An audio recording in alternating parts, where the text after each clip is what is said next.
ฮัลโหลฮัลโหลแม่เป็นไงน้อลูกเมื่อยบ่เมื่อยอยู่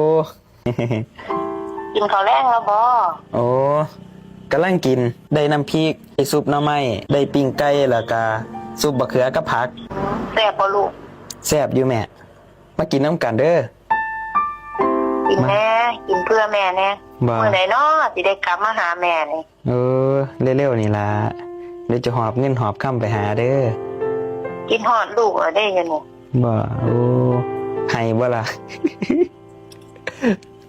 โอ้ยให้ก็บ่ให้ผู้ใดเห็นล่ะคือพ่อเป็นแต่สงสารแท้กลับมาไวๆเด้อแม่กินฮอดเด้อครับผมคิดฮอดเด้อแม่ไกลมาใส่กะค่อยไปค่อยมาเด้อลูกเด้อเป็นห่วง